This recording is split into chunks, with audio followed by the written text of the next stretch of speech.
People are awfully forgiving, or they just don't understand, what's been done to them. We are at an epochal shift. We're at a point where the West could tip into complacent and quite well off redundancy, or we could play a decisive role in the future. What the banks did was reprehensible.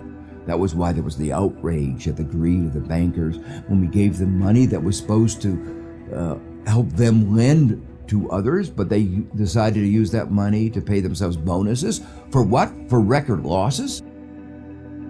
We are governed by corporations today, often by corporations that don't have very much interest in the United States of America. I don't know what happened, man. What happened to the United States? It went so far in the ditch. At what moment did it all go bad? Was it disco? Was it Donna Summer? Is that what killed America?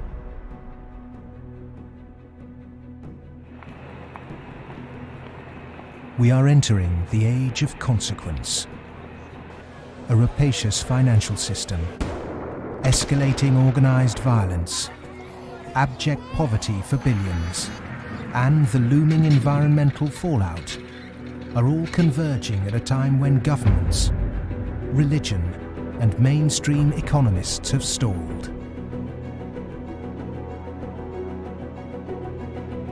War, conquest, famine, and death.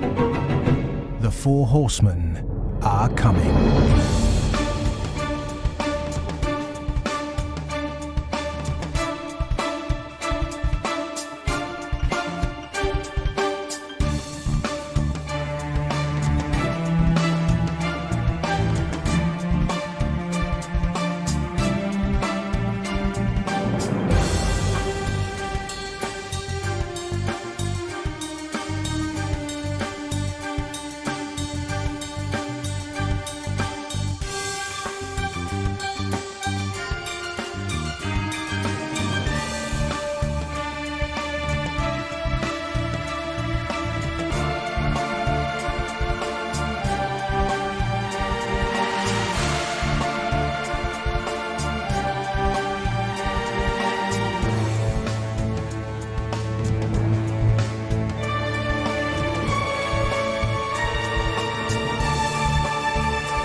This is not a film that sees conspiracies.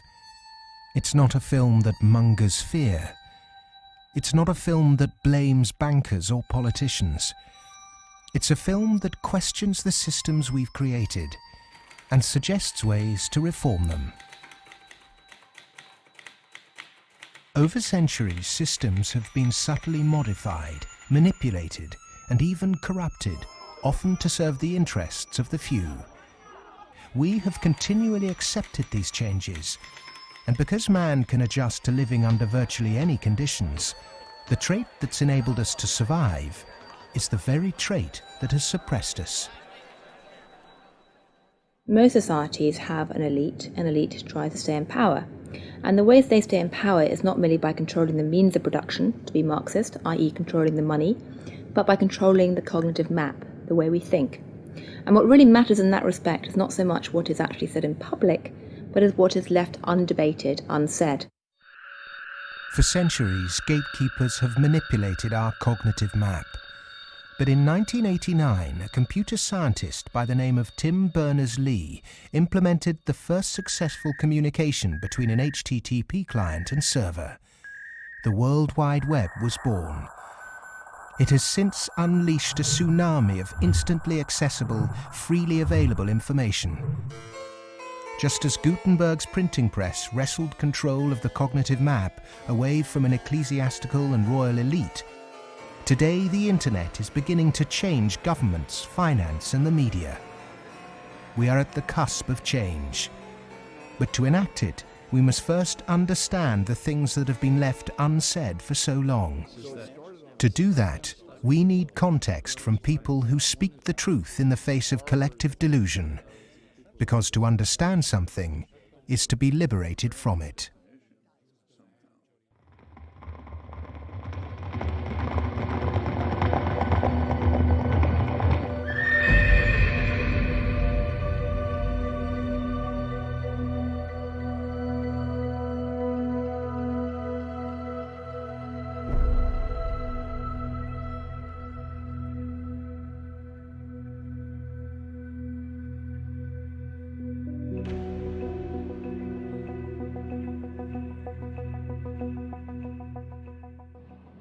The end of World War II, we had 50% of the world's gross domestic product. We were making 54,000 airplanes a year, 7,000 ships, et cetera, and we were the new Rome. And we recognized it and devised a power management scheme in the 1947 National Security Act to, we thought, manage it. And it worked fairly well during the Cold War. But we haven't done anything since, and I think that's another sign of our inability to grasp the new world, if you will.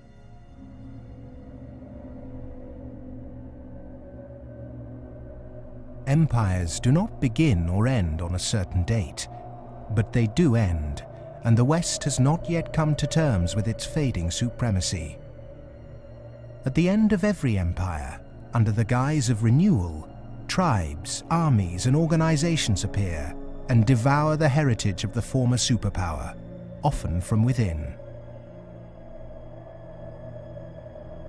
In his essay, The Fate of Empires, the soldier, diplomat, and traveller Lieutenant General Sir John Glubb analysed the life cycle of empires. He found remarkable similarities between them all. An empire lasts about 250 years, or 10 generations, from the early pioneers to the final conspicuous consumers who become a burden on the state. 6 ages defined the lifespan of an empire. The age of pioneers, the age of conquests, the age of commerce, the age of affluence, the age of intellect, ending with bread and circuses in the age of decadence. There are common features to every age of decadence. An undisciplined, overextended military, the conspicuous display of wealth, a massive disparity between rich and poor, a desire to live off a bloated state, and an obsession with sex.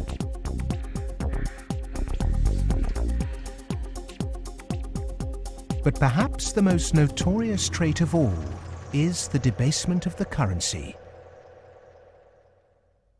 The United States and Great Britain both began on a gold or silver standard, long since abandoned. Rome was no different. So it started on a principle that was very sound, and it was on a silver standard. But as it corrupted further and further and further, the Roman denarius got to the point where it was basically a copper coin, and they learned how to plate, and it was washed in silver, and in circulation the plating came off. And at the end, all the senators that really did at one time represent the people only were interested in representing how much wealth they could steal at the top.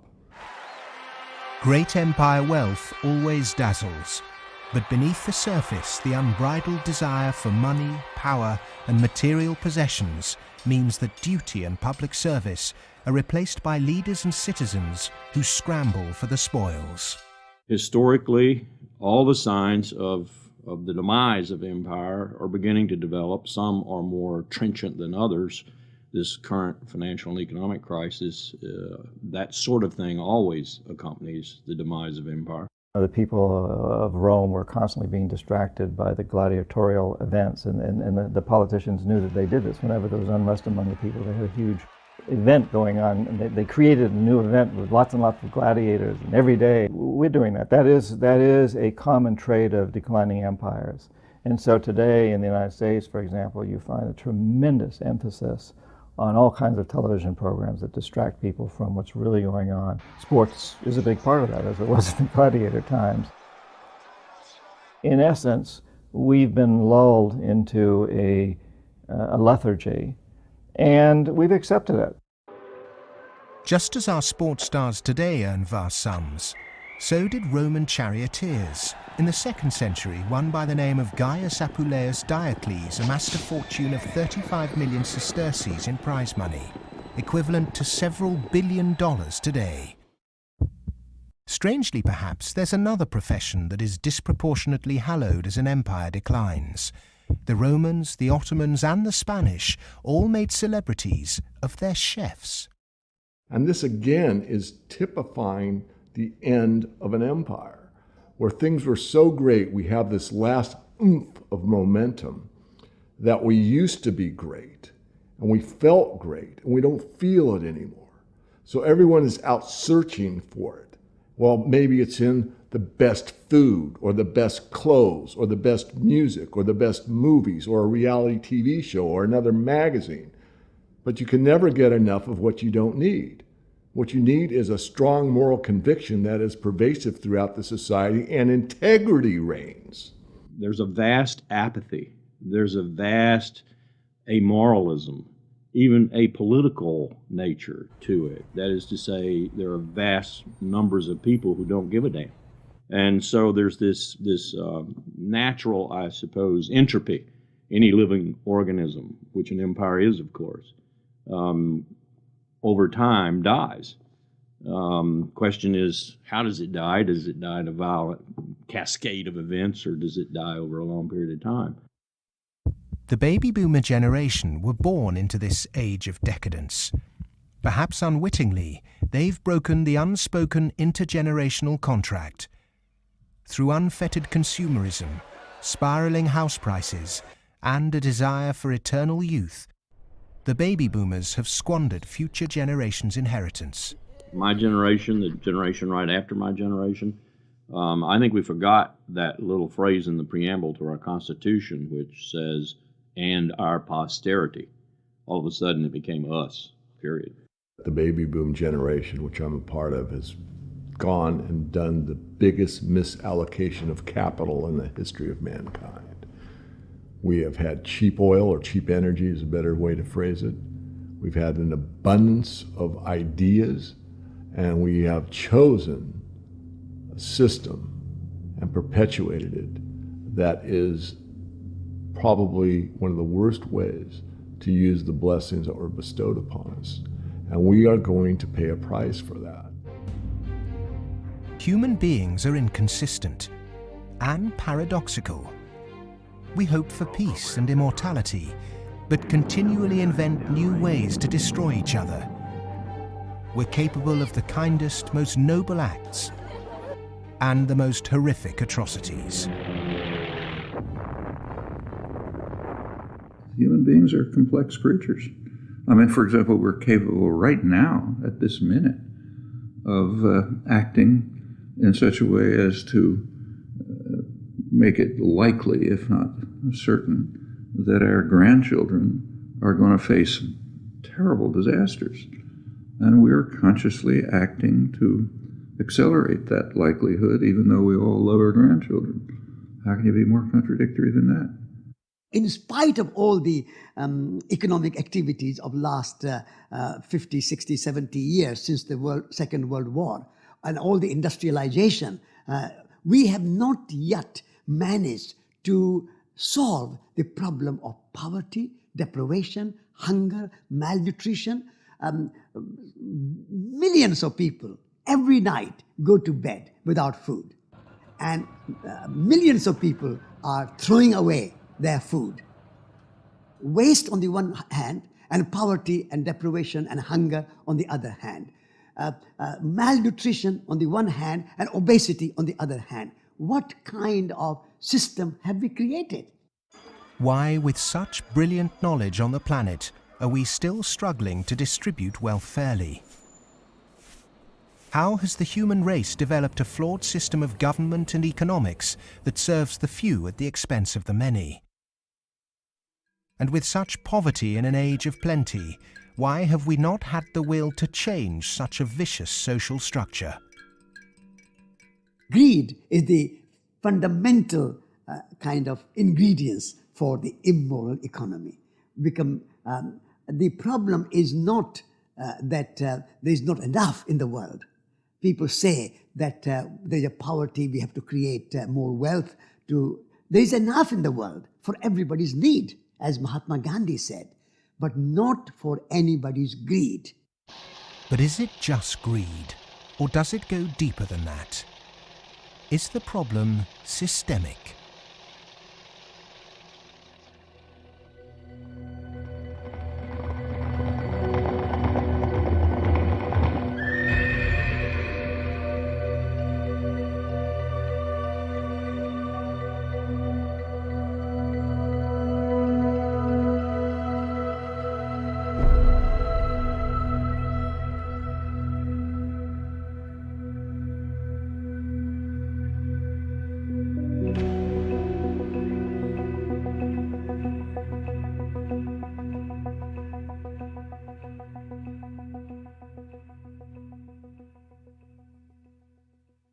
As a civilization, we've obviously had a great run. We've done very well. We had the Industrial Revolution. We survived that. We've built a lot of modern military technology. We've survived that so far. We built a banking system, and we're still struggling with that part of it. But we've had a good run. It's kind of like when I was working on Wall Street for 7 years. I had the experience some people would have. Let's say working at a meat processing plant, they become vegetarian. You work on Wall Street and you see how these banks like Goldman, JP Morgan, these other banks make money. When you see money, it kind of makes you sick. Well, I think if the people knew what the banking system is up to, as Henry Ford said, there would be a revolution tomorrow morning. The fact is, most people think that what a bank does is lend you money that someone else has put in the bank previously. But what a bank actually does, what a commercial bank does, is to create money from nothing and then lend it to you at interest. If I do that, if I manufacture money in my own home, it's called counterfeiting. If an accountant creates money out of nothing in the company accounts, it's called cooking the books. But if a bank does it, it's perfectly legal. And so long as you allow fraud to be legalized, then all kinds of problems are going to pop up in the economic system, which you can't do anything about. Private banks create money out of nothing and lend it at interest. Now, that sounds absurd.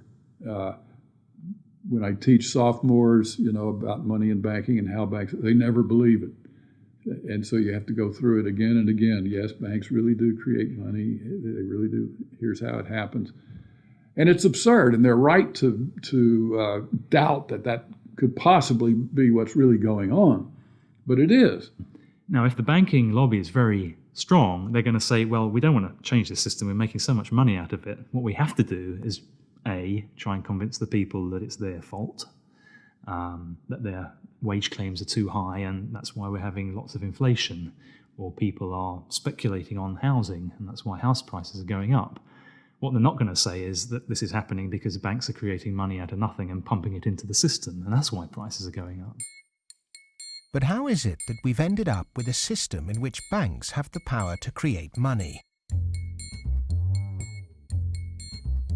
Since 1971, when President Nixon took the United States off what was left of the gold standard, the world has operated under a system of money known as fiat. The dollar, the pound, the euro are all government fiat currencies. Fiat is a Latin word meaning let it be so. It is the law that this government currency be money. Indeed, without that legal enforcement and the fact that we must pay taxes with this money, that dollar bill or that computer digit that represents a dollar would be pretty much meaningless. Only the government has the power to issue fiat money, but banks can create it through lending. Over the last 40 years, since this system of fiat money became the global norm, the supply of money has grown exponentially. In fact, we've seen the greatest growth in the supply of money in history. But who benefits? Of course, those that have the power to issue money, governments and banks. Then, those companies and individuals that get this money early. They can spend it before the prices of the things they want to buy have risen to reflect the new money in circulation. In other words, they get services, products or assets cheap. But prices soon rise, So holders of assets such as houses or shares will then see gains without there necessarily being any improvements to the company or house in question. Often this can lead to speculative bubbles. But what about those at the bottom of the pyramid? Those on fixed wages or incomes, those who live in remote areas, or those with savings? By the time this newly created money has filtered down to them, the prices of the things they want to buy have increased. Their savings buy them less, however, and their wages remain largely unchanged. In some cases, they have to take on debt just to be able to afford the things they were previously able to buy, which means they have to go back to the banks. In reality, this process of creating money only redistributes wealth from the bottom to the top of the pyramid, and thus that ever-increasing gulf between rich and poor gets bigger and bigger and bigger. Well, when you get off the gold standard and you go into a fiat money currency, combined with a fractional reserve banking system, you end up compounding debt faster than you can ever possibly produce to support that debt. So eventually you're going to find yourself back into debt slavery. And that's what's happened in the U.S. For every dollar of GDP, for example, in the U.S., it also creates something like $5.50 worth of debt, because this is what happens when our economy flips over and basically capsizes. And of course, the government solution now to address all the problems is basically to create more debt. You can never get enough of a currency that doesn't work. You can print it till kingdom comes, but you can't print wealth, and you can't get yourself out of debt by making more debt. If you could print wealth, Zimbabwe would be the largest, most prosperous country on the planet. We all know it doesn't work. Of the money in the world today, 97% of it is debt. The French philosopher Voltaire once said, "All paper money eventually returns to its intrinsic value, zero." For 3 generations, the world watched the fight between capitalism and communism. But in the 1980s, the Russian economy started to collapse. The Soviet Union capitulated, and so-called capitalism reigned supreme.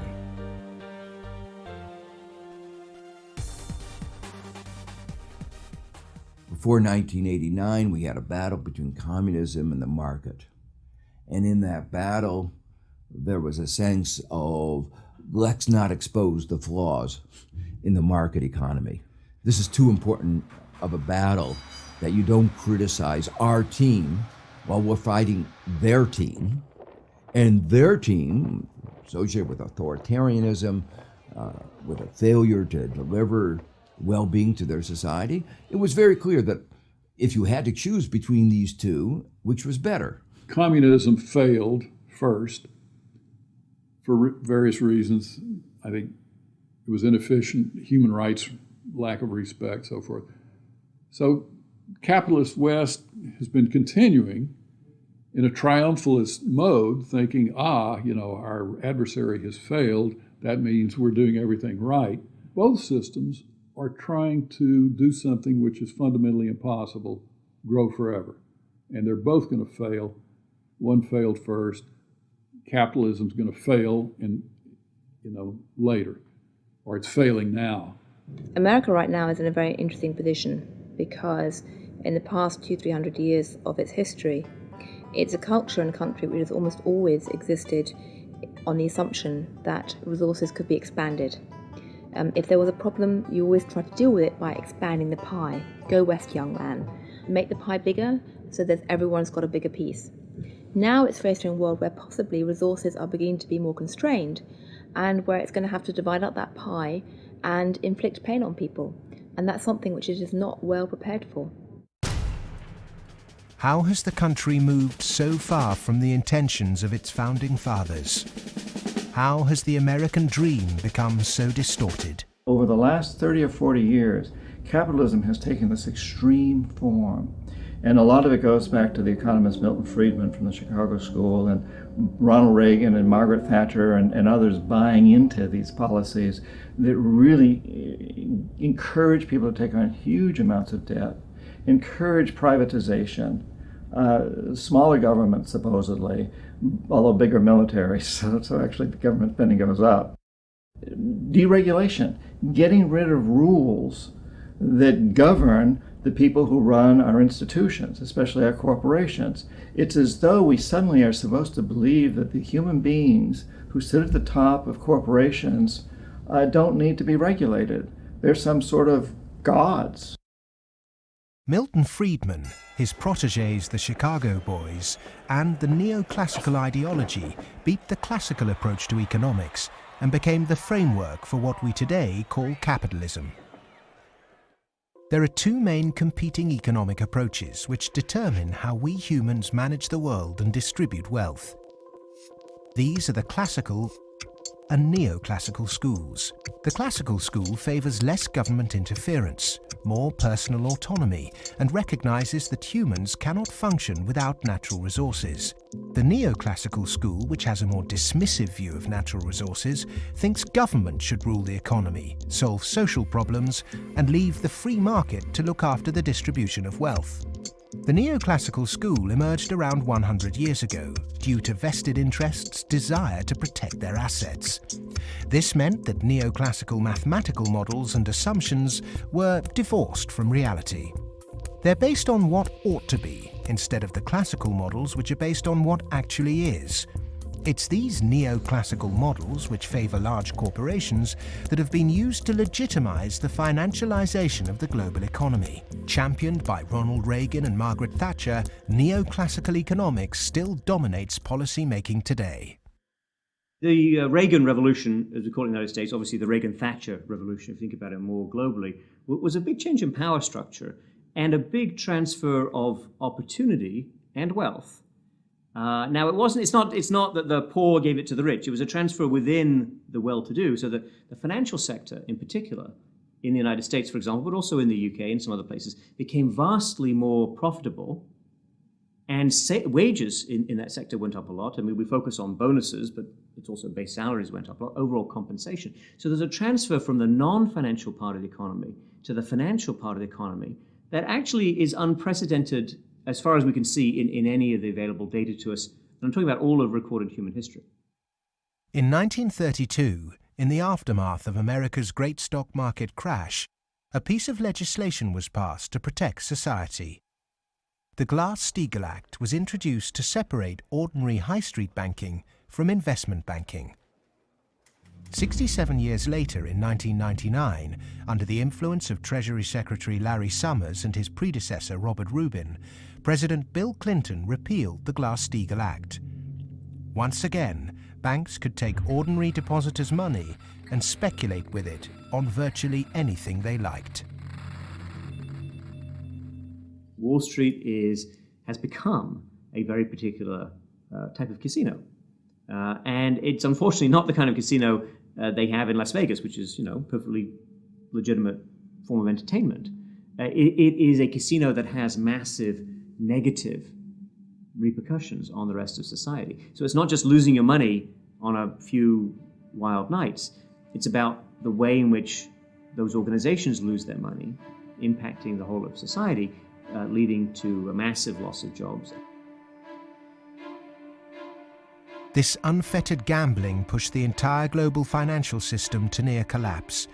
With balances and debt obligations larger than the GDP of entire countries, the banks had become too big to fail.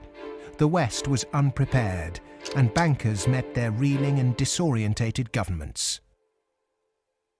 You have to bail us out. We need money. If you don't give us the money, the whole thing goes down. And what are you going to do with millions and tens of millions of people who have lost everything in their bank account? You will have a revolution on your hands. So fork over the money. Borrow the money, create it out of nothing, and give it back to us, and so that we can face our problems and not go under, or otherwise.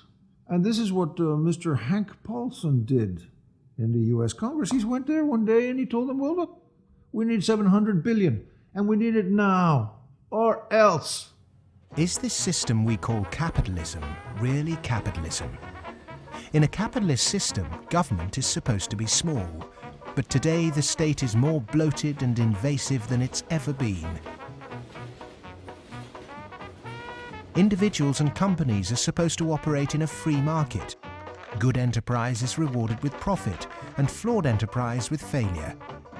But during the 2008 banking crisis, the people saw the Western economic system divided in a way they were told could never happen. Socialism for the rich, capitalism for the poor. And in America, for example, the banks that got in trouble got bailed out by the government. That's socialism. And people are arguing against socialism in America, and yet it's probably the most socialist country in the world right now. We have a system which isn't even a proper capitalist system. Rich people make mistakes that they don't get punished. Poor people make mistakes that they get punished. Yeah? Or even worse, that they don't make any mistake and they are forced to pay for the mistakes of the rich. When the taxpayer is footing the bill for the misplaced speculation of bankers, then suddenly, instead of the economy serving the human being is now in perpetual service to amoral financial organizations.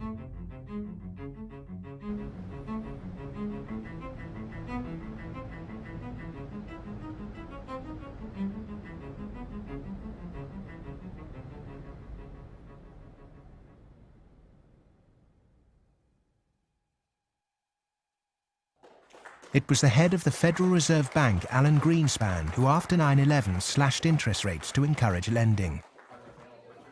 Bankers needed new participants to keep cash flowing into a system that had become a global pyramid scheme. All this newly created money entered the housing market and created unprecedented inflation. House prices rose and rose. New mothers were forced back into the workplace to service huge home loans, and the Anglo-American dream became all about land speculation. The housing market in the West isn't about ownership. The housing market in the West, because it's the only way ordinary people can get ahead, and ordinary people can't get ahead but by wages. What we've created is a mass bubble economics around housing. As that sucks in a huge amount of capital, takes capital for genuine innovations in the economy, and puts it into a speculative use that has no genuine productive outcome. It's interesting, if you talk to people in Germany, for example, they don't see a connection between owning a piece of property and being inclined towards being democratic. There's lots of people who rent their housing there, and they're perfectly comfortable with that arrangement. But it is true that in somewhat different contexts, both Mr. Reagan and Mrs. Thatcher pushed for more people to own housing. And actually, this is part of the problem, because if you push people to buy housing before they're ready, and if you push very dubious loans on them, and they don't understand what they get themselves into, you can have huge adverse repercussions, exactly what led to, in part, the subprime housing crisis in the United States. That's not anything to do with democracy, that's just a bad economic idea. The breakthrough that occurred around the year 2000 in the United States was when bankers found out that the poor are honest. And they realized that if you're poor, if you're not rich, you have a different set of values. And you think that a debt is a debt, and it's something that has to be paid.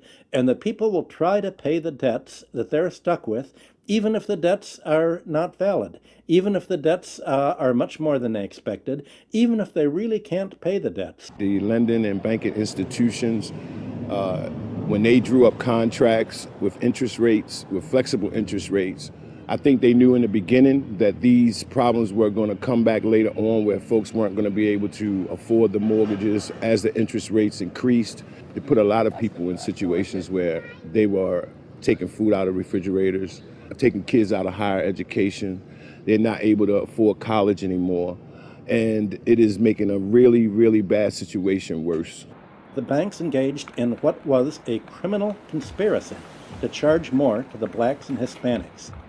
The banks got together, backed the Bush administration to block the state prosecutions of racial lending in order to exploit and charge more to the minorities. These are loans which were made by one of the major lenders in the city and in this country, Wells Fargo, in which Wells Fargo targeted minority communities in the city, put borrowers into loans that they could not afford, put borrowers into loans that were of the subprime variety, therefore more expensive and less advantageous to the borrowers. Hiding predatory lending practices in the small print of complex financial products was only ever going to enrich one set of interests. Many of the communities in which African Americans live in the city were establishing momentum. There was development activity that was occurring. We were seeing signs of vitality in many of these communities, and the results of the Wells Fargo foreclosures and the subprime lending practices of that lender and others has significantly impaired that progress and brought it to a halt. They're not worrying about, they don't come in the heart of it. Like you in the heart of it, so you see. They don't really see the struggle if they don't come in the heart of it. They see the outside of it. That's like looking at the cover of a book and seeing the outside of a book, but if you don't go inside the book, then you'll never know what the book about. So they're not worrying about nobody else but themselves. And I think it's wrong, because if they come in the heart of it and they see it, they'll be willing to help. What happened in Baltimore is just one example of what is happening all around the world. One way to frame this injustice is by branding it a race issue. But when we look really closely, we can see that there is something at play here that transcends race: profit. Not an accident, for instance, that we had the deregulation in our financial industry that was such a disaster. The lobbyists of the finance industry amount to 5 per congressperson. In other words, they pay 5 people for every congressman to explain to them, persuade them, that they should pass legislation that is favorable to the financial industry. The poor people who are devastated don't have the money. They couldn't hire 5 per congressman. So the way our democracy works, it's an unlevel playing field. The financial sector has acquired enormous power, partly through political contributions, so buying favors, but mostly through ideological control, convincing people that finance is good, more finance is better, and unregulated finance without limit is best. And that is really the cornerstone of this, what we call in the United States, the Wall Street-Washington corridor. I mean, if people need any proof as to who's controlling Washington, when the bailout came after Lehman Brothers collapsed, 80% of the population was against the bailout. Notwithstanding that, Congress passed the bailout, just showing, in my view anyway, that it's really under the control of banking interests. It's not a reflection of good democracy when a company, a group of companies, an industry, says our interests are more important than the national interest. How can that happen? Very easy. That's the role of campaign contributions, lobbying, in America's political structure. We have a flawed democracy.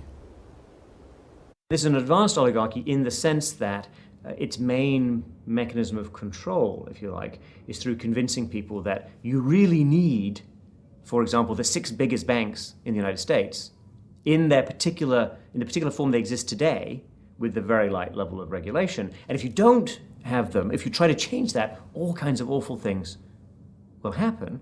And this is not really blackmail. I mean, it sounds like blackmail, but they convince you it's not blackmail, it's just that's the way the world is. There's nothing you can do about it. Oh my goodness, you just have to cooperate with them. It's very clever. The Fed is essentially the lobbyist for the commercial banking system. When you say you want to turn regulation over to the Fed, you're saying the financial sector and Wall Street should be self-regulated. And the Wall Street has veto power over whoever is going to be the head of the Federal Reserve. As long as you give veto power over the regulators to Wall Street, as long as you pick the bank regulators from the banking industry itself, you can forget any thought of calling it regulation. It's deregulation, and to call it regulation instead of deregulation is using Orwellian doublethink. Democracy is government by the people. Plutocracy is government by the rich. In a typical plutocratic state, economic inequality is high, social mobility low, and because of continuous exploitation of the masses, workers find it nearly impossible to climb out of poverty. The equal voting rights movement in the early 20th century abolished a system where rich people had more votes than poor people. But today, lobbying has put pay to that and reduced the American political system to a mere clearinghouse for the concerns of the rich.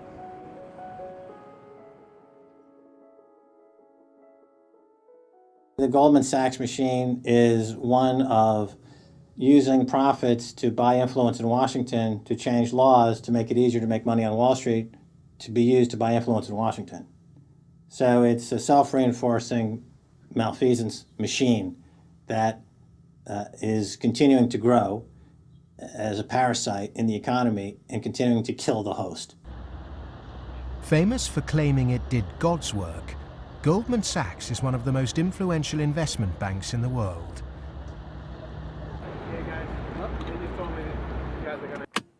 Its alumni often occupy positions of great influence in governments and central banks. In September 2008, barely a month before the stock market crash, Goldman, supposedly a pillar of the free market, changed its banking status from investment to commercial. This meant it was now eligible for state protection. Socialism for the rich, right there. Goldman Sachs are extremely efficient at what they do. Their task is to make money. They make bank robbers like Willie Sutton look like modest amateurs. They're huge bank robbers, but it's legal. The system is set up so that they can do it. In the recent years, they've been selling securities put together from mortgages that they knew were worthless.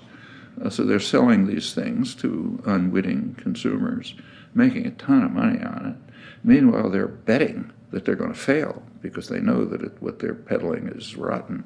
So they placed bets with it's called credit default swaps and other things with a huge insurance company, AIG, and that was insuring Goldman Sachs against the failure of the stuff they're peddling. During America's subprime collapse, Goldman traders Michael Swenson and Josh Birnbaum made a $4 billion profit by short-selling junk mortgages. Backed by Dan Sparks, internally Goldman Sachs called their position the Big Short and bet against their own clients. Senator Carl Levin called Goldman Sachs chief executive Lloyd Blankfein to a Senate subcommittee to testify under oath. Much has been said about the supposedly massive short Goldman Sachs had on the U.S. housing market. The fact is, we were not consistently or significantly net short the market in residential mortgage-related products in 2007 and 2008. We didn't have a massive short against the housing market, and we certainly did not bet against our clients. Riding the Big Short in 2007 made billions of dollars for Goldman. And so far, they've got away scot-free with this massive heist. So they're now back bigger than before, richer than before, biggest profits they've had in history, huge bonuses. They're doing great. A lot of what they're doing has, in fact, probably maybe all of it, has almost nothing to do with the benefit of the economy. Can there be any objection to genuinely talented people earning big money if they bring something new and tangible to the world? If they take great personal risks with their own money and actually bring greater prosperity for all? In a free market, if I have a brilliant idea that I can run an automobile on grass clippings, as an example, and I produce that car, my motivation might be to make money. But if the market says, my goodness, this is the greatest automobile ever invented by mankind, and I make $1 billion, I've not only served myself, but I have served everyone else that needs transportation. And that is the brilliance of a free market, is that paradox that you can serve yourself and simultaneously serve others. And that's what it's all about. But how many of the general public have achieved greater prosperity through a banker's bonus? It was against the holy backdrop of St. Paul's Cathedral in London that Goldman Sachs vice chairman and mouthpiece Lord Griffiths gave insight into how certain bankers really think. The devoted Christian defended extortionate bonuses. I'm not a person of despair, I'm a person of hope. And I think that we have to tolerate the inequality as a way to achieving greater prosperity and opportunity for all. The fundamental Christian view, and I would say of Islam as well, and certainly of Judaism, is that wealth is to be shared. money has to be shared. You can't take it with you. And from that develops a whole lot of stuff about justice and the economy and so on. And we've lost that, and instead we've got people accumulating more and more. And I just think it's disgusting that people have lost their homes, they lost their jobs, they can't pay their mortgages from bankers who made a big mistake and then paid enormous bonuses. I'm sorry, that is simply wrong. And I can't understand why we are not more vociferous about that. When rich people tell you that they specifically have to be rich through these egregious rip-off mechanisms, that's just self-serving propaganda and it should be disregarded. It is true that when you organize human society, some people get ahead and some people struggle. That's a natural mechanism. But saying, oh, we've got to have inequality, therefore Goldman Sachs must be organized along the following lines, that's a complete non sequitur. At what juncture, at what point does morality enter into the economic calculus? In a way, many people think that Adam Smith gave us a free pass, a way not to think about morality. Because what Adam Smith said was that individuals in the pursuit of their self-interest are led as if by an invisible hand to the general well-being of society. Now let me make it clear, Adam Smith didn't really say that. That is to say, Adam Smith was very much aware that businesses, when they got together, conspired against the public interest, raised prices. He was aware of monopoly. He was aware of the importance of education that the private sector couldn't provide. So he himself was aware of all the limitations, but his latter-day descendants have forgotten all those caveats. Adam Smith was the godfather of classical economics, but since its publication, his work has been used as a political football, financiers twisting his words to suit them. Lord Griffiths advocates ruthless individualism to push this idea that if bankers get rich, then we get rich too, through a process known as trickle-down economics, or horse and sparrow theory. If you feed the horse enough oats, some will pass through to the road for the sparrows. The idea is that extreme wealth concentrated on a small minority will eventually trickle down to everyone else. But it doesn't work. Because by the time the money reaches the people at the bottom of our money pyramid, it's lost its purchasing power.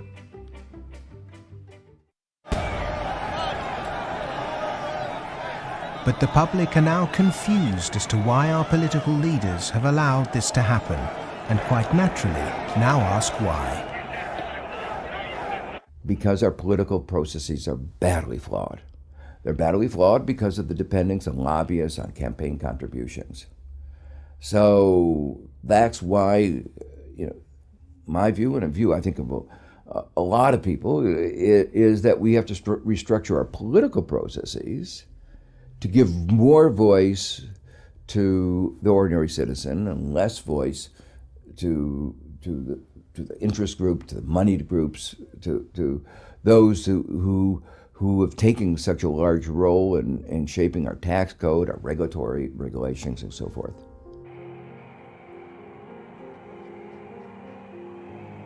I stood on the front step of Colin Powell's house, and I look at him and say, what next, boss? And he said, what do you mean? And I said, what next? Where are you going next? I'm going to write my book. I said, no, I know you're going to write your book, but you're not going to do that for the rest of your life. Where are you going next? He said, maybe a cabinet position, but first, money. I said, money? He said, yeah, millions. That's the only way you can be a cabinet officer in the American government. Oh, wow. The Democrats and the Republicans are beholden to corporate interests, and until they become unbeholden to those corporate interests, we will never have a well-governed republic.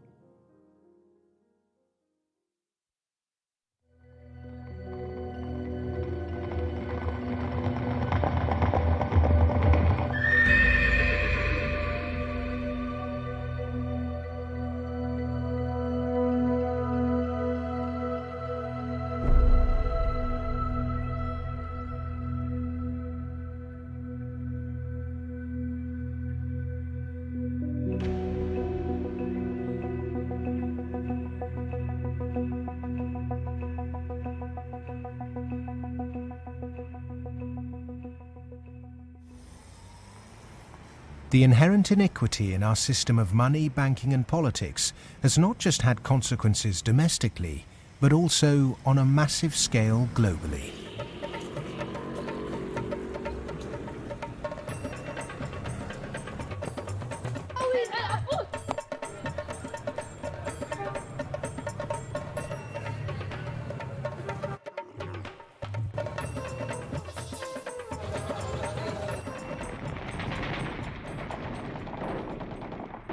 Western leaders have presented their military campaign in Iraq, Afghanistan and Pakistan as a moral obligation.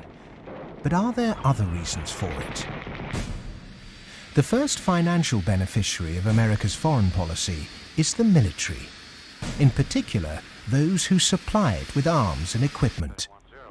The military has won wars, but how successful has it been in its bigger aim to eradicate terrorism? The drone attacks not only failed, but they've created extra extremism. They've helped in radicalization of youth in the northwest frontier and also in certain parts of Punjab and Pakistan.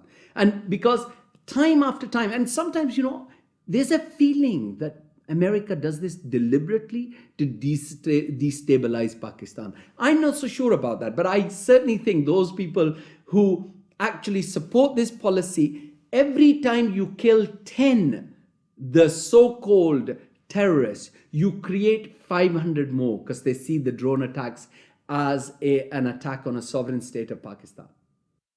If they really wanted to flush them out, there was no need for a huge military operation in Swat, causing the entire district to become internally displaced persons. The population of Swat is 1.8 million. There are 2.3 million refugees in the country. The whole district has been emptied.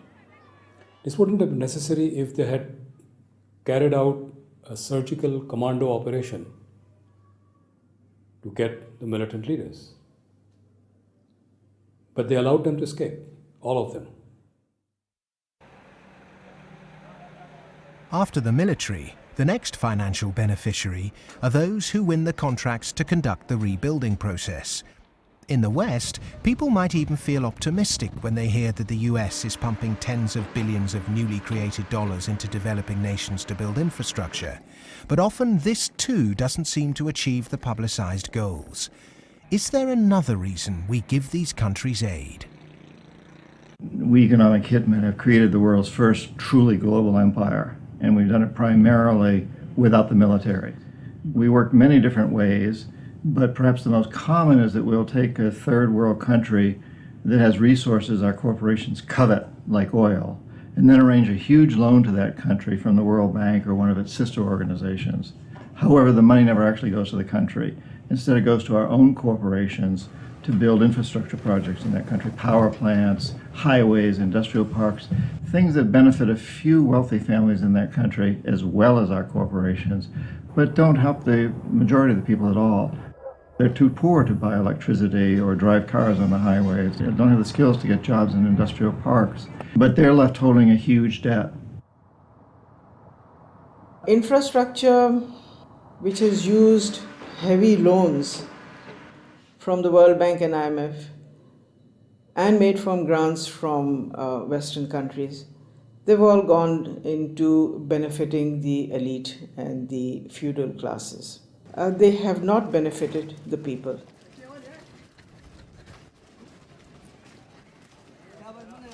A lot of money goes to these consultants and companies from the West who charge huge amounts of money, and actually the real money on projects and on ordinary people is very limited. The masses have very little already. So those landlords who have the infrastructure and who are going to make money because of the infrastructure that is built through their roads, they will prosper. But the ones who don't have any resources, they've not had jobs, there isn't an economic activity for them in terms of manufacturing goods so they can sell and they can also prosper. When you don't have that, what do? They resort to joining the Taliban because they see the enemy coming in and taking away what little bit they have. President Obama, I understand, wants to invest $7.5 billion in Pakistan's infrastructure to alleviate poverty and, take away all the divisions and all the anti-American sentiment over here. Whatever his reasons are, we can do without it. In fact, it's the worst possible thing he can do. This kind of help is actually going to be a hindrance. It's just going to make matters worse. It will bring this contrived war and terror into our rural areas. How much of US foreign policy is genuinely altruistic? And how much is it influenced by the banks and corporations that profit so tremendously from it? America's evangelism of democracy is riddled with contradictions, not least of which this idea of promoting democracy at the point of a gun, or opposing regimes which are democratic but not in the way that America wants. So too, this idea that America has been promoting free market capitalism has also been riddled with contradictions, because the reality is that American firms tend to make most money when countries are at the cusp of change, certainly American financial firms, and in a sense they want markets that are changing structurally, but not too free and too transparent, because they make money when markets are a bit opaque. Is it any wonder developed nations are fighting in underdeveloped countries when so many are making so much money out of it, without ever really having to face up to or even witness the consequences of their actions? So what if 5 million kids died in Africa because of debt last year? I got a bonus of £1 million, and if I have that conversation, I've had it with some bankers who've been in the business a long time, and they listen politely, they're very polite, very charming, and at the end they say, "Well, Tariq, it's lovely meeting you again," and they go back to the office and do another loan deal for Tanzania or something. I've known a lot of terrorists, quote unquote.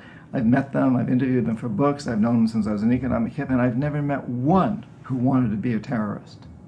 They all want to be with their families back on the farm. They're driven to terrorism because they've lost the farm. It's been inundated with water from a hydroelectric project or with oil from oil derricks. Their farm's been destroyed. They can't make a living for their kids. Or in the case of the Somali pirates, their fishing waters have been destroyed. And that's why they've turned to this. It isn't because they want to be pirates or terrorists. Now, there may be a few crazy people. There are a few crazy people with their nuts loose. There'll always be serial killers. There'll always be crazy people. Maybe Osama bin Laden's one of them. But they do not get a following unless there's a terrible injustice going on. And people are starving and they're deprived. And then they will follow these crazy people because they seem to offer an alternative. If we want to do away with terrorism, if we want to have what we in the United States call homeland security, we've got to recognize that the whole planet is our homeland. What does the word terrorist actually mean? Many terrorists would sooner describe themselves as freedom fighters. Could it be that the charge of terrorism could just as easily be made against Western corporations, speculators, and policymakers? When we talk about terrorism, it means what they do to us, not what we do to them. And what they do to us can be pretty ugly, although it's not even a fraction of what we do to them. I mean, take, say, 9/11. That was a pretty serious act of terrorism, maybe the worst single act of terrorism in history. But it could have been worse. I mean, suppose, for example, that Al-Qaeda had bombed Washington, bombed the White House. It killed the president, installed a harsh military dictatorship, brought in a bunch of economists who drove the economy into its worst disaster in history. Well, that would have been worse than 9/11. And I'm not making it up. It happened. What's called the first 9/11 in South America, namely in Chile. On the 11th of September 1973, the democratically elected Chilean president Salvador Allende was overthrown in a coup. A dictatorship under Augusto Pinochet was established that ruled Chile until 1990. There was the systematic suppression of all political dissidents. Thousands were imprisoned and murdered. Who was involved in that first 9/11? It's not hard to find them. Right in Washington and London and so on. But that's off the agenda. That doesn't count. There's a principle of ideology that we must never look at our own crimes. We should, on the other hand, exult in the crimes of others and in our own nobility in opposing them. The root causes of so-called terrorism will not be solved by increasing economic inequality. If governments really are serious about combating terrorism, then they must start with real structural reform back home. As long as banking empires chase infrastructure and debt deals in pursuit of profit, the West will continue to export injustice through finance. Millions more will be displaced, terrorism will thrive, and neo-colonialism will continue to end more and more lives around the world.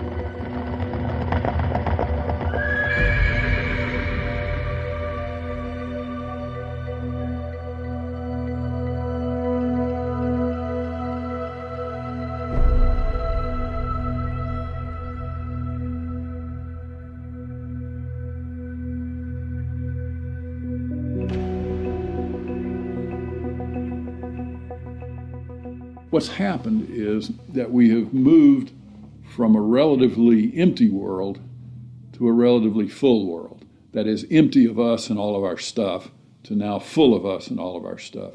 In my lifetime, the world population has tripled.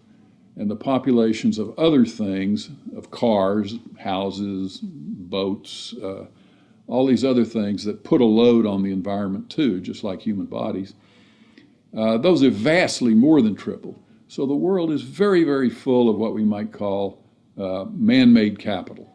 And it's becoming more and more empty of what used to be there, what we might call natural capital. We are the first generation, we in the rich developed world are the first generation to have got to the end of the real benefits of economic growth. For hundreds of years, the best way of raising the real quality of human life has been to raise material living standards. And that's what's driven the huge rises in life expectancy and increases in happiness and other measures of well-being. But all those have now come detached from economic growth. And although life expectancy continues to rise in the rich world, it's no longer related to the amount of economic growth a country has at all. And the same is true of measures of happiness and measures of well-being. The paradox is the more we grow, the more poverty we create. Our self-interested economic system seems to be continually missing a trick. So as we keep plundering the Earth's natural capital, is it time to rethink our Western definition of progress? When I look at the world, I look at it much the way Royal Dutch Shell looks at it. They have one of the best strategic entities in the world, private or public. And Royal Dutch Shell has posited two scenarios. One is called Blueprint and is obviously a planned corporate structure where world leaders get together and they think about things like energy transformation, planetary warming, and dwindling fossil fuels and so forth. The other is called Scramble. And Scramble is pretty much what it sounds like too. It's a mess. Interestingly enough, in 2075, the ending year for these scenarios, as I recall, we get to about the same place. It's just that Blueprint leaves a lot less blood on the floor. Scramble leaves a lot of blood on the floor as people fight for these resources and so forth. The reason oil companies are drilling miles under the sea is that the world's easily accessible oil has already been found and largely consumed. Not only are oil supplies dwindling, major new metals discoveries are becoming increasingly rare. 40% of the world's agricultural land is seriously degraded, and ever more volatile yields continue to be unevenly distributed. It may be that the looming environmental threat is not global warming, but the exhaustion of the world's resources. We're going to have struggles for finding land sufficient to grow the agricultural products for what the United Nations says is going to be a 9 billion Earth population. We're going to struggle over non-renewable fossil fuels as they run out. I think Shell posits about 2075 they'll be gone. And we're going to struggle over things like water and other precious resources that are necessary to our life and to our economy. And this could be, as Shell says, a blueprint affair with world leaders working together to share and share alike. Or it could be a real mess, and Shell, incidentally, bets on the mess. Just like the baby boomers' failure to look to the next generation, our outdated competitive mentality for a world of depleted resources could have devastating consequences. Our economic setup encourages one-upmanship, competition and comparison, whereas the progress humans have made over millennia has been largely based on cooperation. In any species, in almost any animal, there is always the potential for huge conflict, because with any species, all members of that species have the same needs. So they might fight each other for food and shelter and nest sites and territory and sexual partners, all that kind of thing. But human beings have always had the other possibility. We have the possibility to be the best source of support and love and assistance and cooperation, much more so than any other animal. And so other people can be the best or the worst. You can be my worst rival or my best source of support. In a progressive society, to meet our common economic, social and cultural needs, we must move from globalization to localization. The benefits of a communal sense of fellowship, responsibility and purpose in a life driven by production, not consumption, would lead to happiness and satisfaction. Indeed, we must ask, have our modern consumerist lifestyles made us happy?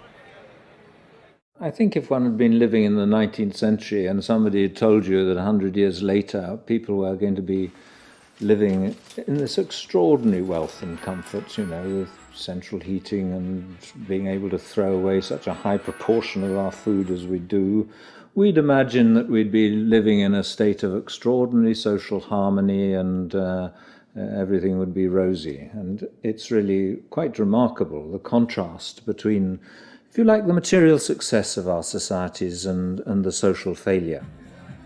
The growth economy demands that we make consumption a way of life. He who dies with the most toys became the ambition, and retail replaced spiritual satisfaction. Unsurprisingly, sales of antidepressants skyrocketed. The fact is that the world economy over the last few years, a good share of my lifetime, has been built either on the military or on producing items that most people don't need and really don't even want when you come right down to it, but we all got to have them. Consumerism is driven by our extraordinarily social nature, that we want to have the stuff so we look good in other people's eyes. It's because I experience myself through other people's eyes, the feelings of shame and embarrassment or pride and maybe feeling envied, all those things. So, the goods are just a way of, if you like, mediating the relationship between yourself and others in this extraordinarily alienated hierarchy. What's really suffered is human relationships, family life, the things that really matter to us. And in the end, the only thing that makes human beings happy isn't money. It's very clear that past a certain level, you only get marginal gains from wealth. What really makes us happy is other people. It's our relationship with other people that's really been damaged by the last 30 years.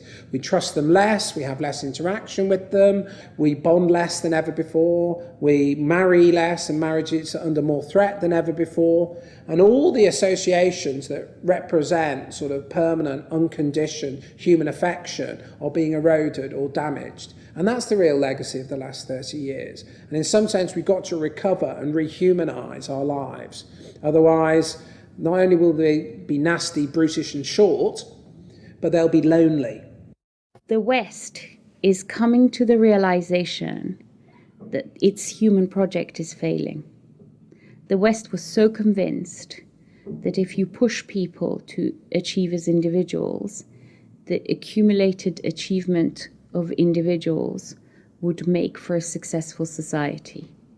And what the West is now beginning to realize is that the individual achievement without incorporating the vulnerable community is a myth. The idea was make your own life, be individually aspiring, and then you'll be individually achieving, and then you'll be individually prosperous, and then you'll be individually happy. You end up doing that in a glass jar. And the glass jar has a limited height, and it's encapsulating, and in the end, you die of lack of oxygen. Human beings are alive because they seek attachment and because they're propelled by affection. So the isolated, achieving individual in the end implodes. In order to find a purpose in life, it has to be outside yourself. It matters not how you construct it outside yourself, as long as it's a positive value added to society pursued. But it has to be outside yourself. It can't be yourself. If you're pursuing yourself, you're pursuing the abyss, as Nietzsche said. You are going to wind up in the abyss.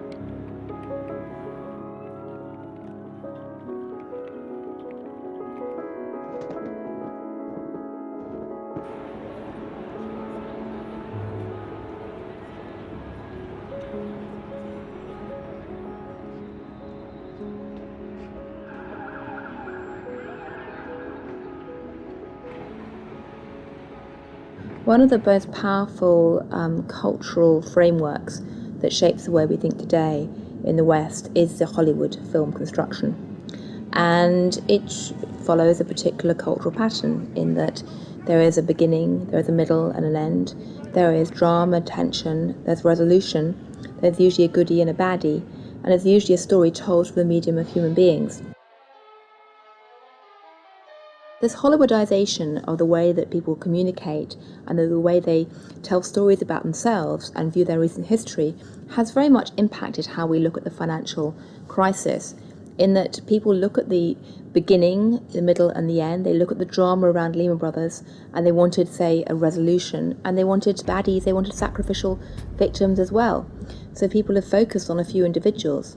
And the idea that somehow it wasn't just one or two individuals who were at the root of the problem, it was a systemic problem, that actually almost everyone who participated was in some way guilty, either of outright negligence or simply failing to ask the right questions or simply failing to ask why money was so cheap for so many years. The idea that it was a systemic flaw is something which is very hard for people to grasp and even harder to depict as a good story. Perhaps there is this feeling of helplessness because we don't understand what the real problem actually is. Cleansing a few bad apples will not rectify the flaws at the heart of the Western economic system. A system that should be protecting people is in fact the very thing that's enabling our four horsemen to ride with such vengeance. The modern-day four horsemen: a rapacious financial system, escalating organized violence, abject poverty for billions, and the exhaustion of the Earth's resources, are riding roughshod over those who can least afford it.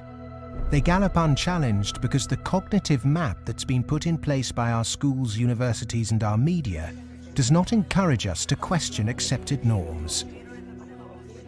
Instead, there is apathy. In a sense, I think we're rather depressed societies. We've got used to the idea that there's nothing that can be done. There is no alternative, that, we're never going to deal with these environmental problems and we live in a dog-eat-dog society and that's it. I think what we have to take away from this is a recognition that most of these problems can be very substantially improved by making our societies more equal, reducing the income differences, and that also helps us to solve the environmental problems. We can reach a society that is qualitatively better for all of us. Well, the apathy is sort of engineered because you don't have any discussion of this in the public media, hardly by surprise. The public media are owned by the real estate and the financial interests, and they're not going to explain to people the integration between the financial, insurance, and real estate sectors, the FIRE sector. There's this disinformation going on, passing the buck, denying what the real driving factors are. All of these are common strategies. In fact, even in education, you can see that banks have helped to set up universities. They've funded them. They fund think tanks. They have educational foundations. They own newspapers. All of this stuff is going on as a kind of propaganda exercise so that the people don't actually work out what the problem is. You should not assume because you don't have a background in economics or in law that these issues are somehow too complex for you. They're not complex at all. It's very simple. It's about power, and it's about democracy, and you understand that just as well as I do. One source of this disinformation is the neoclassical school of economics. These economists and academics have been successful in convincing the world that their models were gospel. But just as Gutenberg's printing press was revolutionary in the 16th century, today we're at the dawn of internet enlightenment, which will remove the cloud of ignorance upheld by academic and media gatekeepers. Education can be a form of mass mind control, and it's astonishing that today neoclassical economics continues to be taught in all Ivy League universities. I do get letters from students in economics departments at other universities. They're into some graduate program or something, and they say, oh, I just read such and such that you wrote, and this is the kind of thing that interests me. I'm stuck in this program here in which, I can't even talk about any of that. What's your advice? What should I do? What they're teaching you is what you're going to have to oppose. A lot of it. I mean, some of it's useful.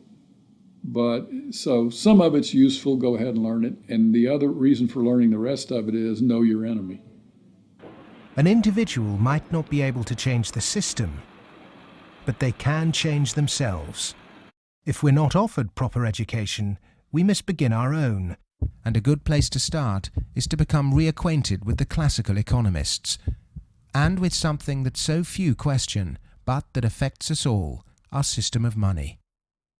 If the monetary system of the world is not reformed, then we are headed towards the end of industrial civilization. I won't say that we're going to the end of humanity, but it's just going to be an absolute collapse of our world as we have known it, because it cannot function on fiat money. And none of those who are responsible for this want to admit it, but that is the fact. The fiat system of money is a man-made law, and it's been abused. Is there a form of money whose law is not set by man? When you look at natural law and gold, I sort of describe gold as being a natural form of money. All of the gold that's been mined throughout history still exists in its above-ground stock. About the size of 2.5 Olympic swimming pools if you put all that gold together in one place.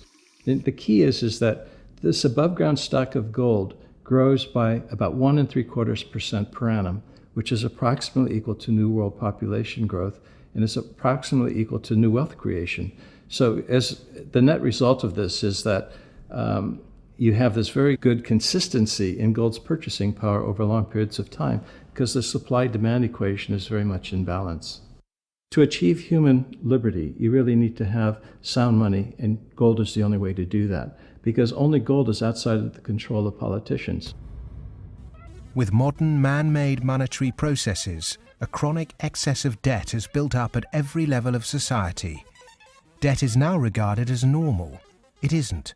It's a form of slavery. But how much do we question our debt? And what should we now do about it? The classic example, most recently, of a debt cancellation was the German economic miracle in 1947. The Allies canceled all domestic and international German debts, except for the debts that employers owed their employees for the previous few weeks, and except for a basic working balance that everybody was able to keep in the bank in order to buy food for the next few weeks or so.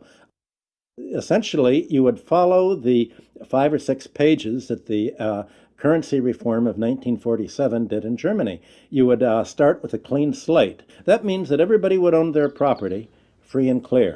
And the problem here is that you'd wipe off the savings that are the counterparts of that. That actually would not be such a bad thing if you look at the fact that the wealthiest 1% of Americans have concentrated an enormous amount of wealth in their own hands, more than at any earlier time since statistics have been kept. Our system of taxation also needs addressing. Currently, we're taxed on what we produce. Perhaps it would be more progressive to tax what we consume. How many American people realize that the Founding Fathers never intended Americans to be taxed on their labor? In other words, they weren't meant to pay income tax. The tax system that was exported from Britain, a relic of colonialism, has duped the world. The most important element of a tax system is to do what everybody expected to be done in the 19th century, and that is to base the tax system on land taxation, on the free lunch of land value, and on what John Stuart Mill called the unearned increment, the income that landlords made in their sleep, as he put it. Who made oil in the ground, coal or iron ore? These are things which are not the products of human effort. Of course, extracting them is, but their existence is not.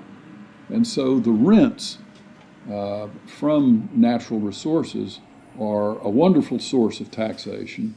Nobody made them, and when you do tax them, you cause all of us to use them more efficiently. So this seems like really the excellent thing to tax, rather than labor and capital.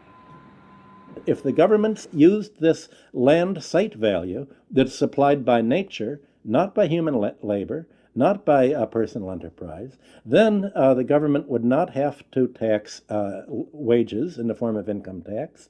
It wouldn't have to imply sales tax that add to the price of doing business, and it wouldn't have to add the proliferation of business taxes.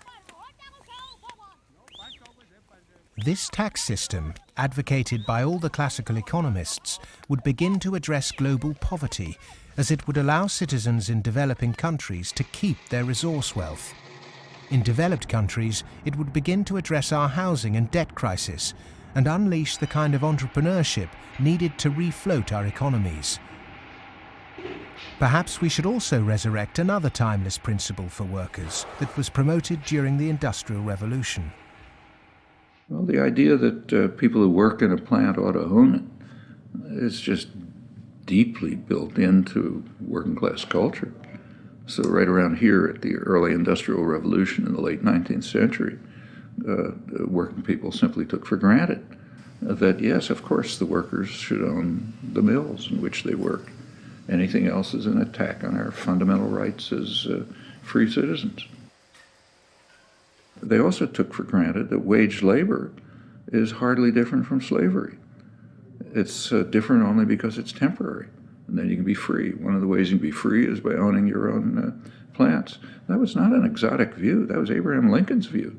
In fact, it was a principle of the Republican Party in the late 19th century. It's taken a lot of effort to drive those ideas out of people's heads, but they're still there, and they are very relevant. It was the Greek philosopher Plato who said the ratio of earnings between highest and lowest paid employee in any organization should be no more than 6 to 1. In 1923, banker J.P. Morgan declared no more than 20 to 1 was optimum. Yet today's salary difference between top and bottom earners in global corporations can be higher than 500 or 1,000 to 1. When you're up in the range of 500 to 1 inequality, the rich and the poor become almost different species, no longer members of the same community. commonality of interest is lost.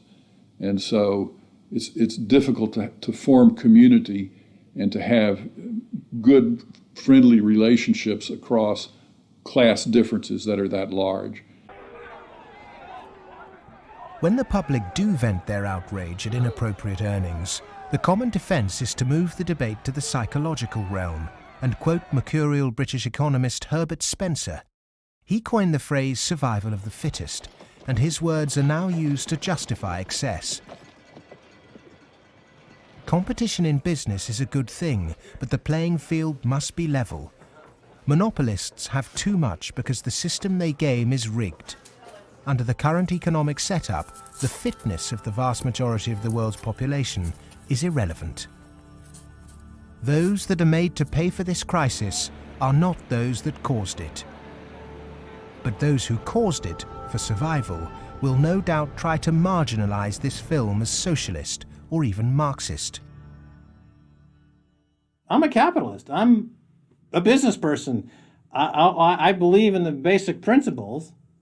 That's why I'm completely appalled by seeing these principles destroyed by monarchs, monopolists, who have totally destroyed the system from within on Wall Street. And this is completely unacceptable. I'm a capitalist. I think capitalism can do it.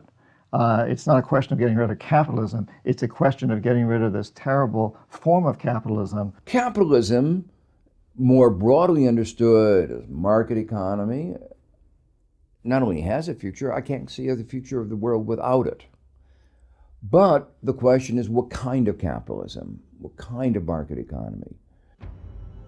A system of reformed capitalism built on independent money, a tax system based on consumption, not income, and employee-owned businesses would begin to build an economy that's not dependent on constant growth to service its debt.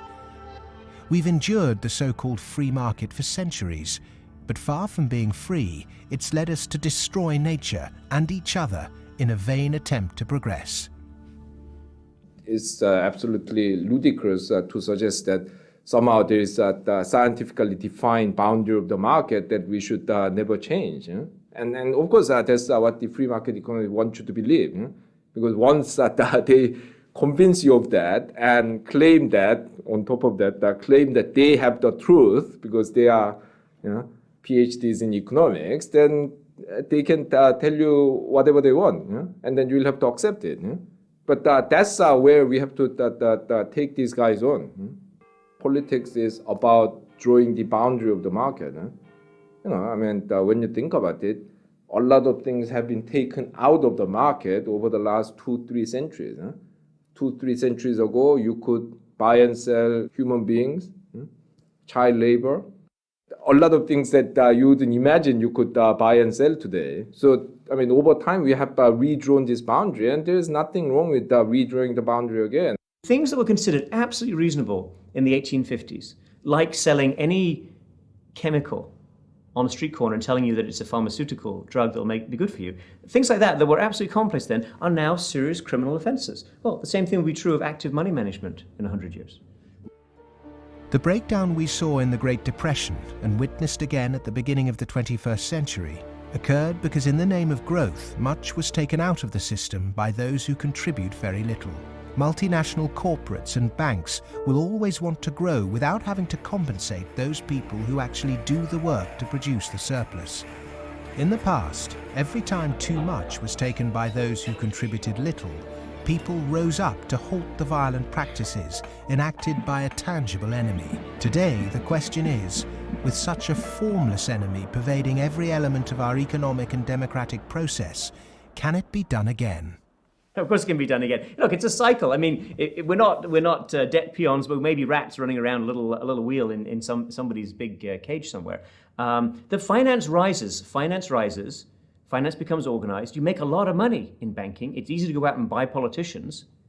But the essence of democracy, the essence of American democracy, is this is a repeated confrontation, a repeated showdown. And in the 1830s, Andrew Jackson beat the second bank of the United States. In the early 1900s, Teddy Roosevelt beat J.P. Morgan and John D. Rockefeller. In the 1930s, Franklin Delano Roosevelt, FDR, beat everyone from Wall Street. And now we have to do it again. the one single thing that makes me optimistic rather than cynical, pessimistic, is my students. First, I do not see the desire to go to Wall Street amongst them. I see the opposite. Second, I see a disdain amongst them for people who are motivated. Not just they don't want money, I see a disdain amongst them for people who do just want money. The crises we face today are created by humans. And what is created by humans can be changed by humans. So we are all capable of transforming our world. Revolutions are philosophical. Getting organized and preventing the culprits camouflaging the real problem means it's possible to embark on a bloodless revolution against the violent organizations and barbaric leaders who've trashed the economy. Central banking, rigged capitalism, land speculation, income tax and neoclassical economics have corporatized democracy, stunted progress, perverted the course of human destiny and compromised the future of this planet. If these issues aren't addressed, then the next implosion will be on a scale unimagined.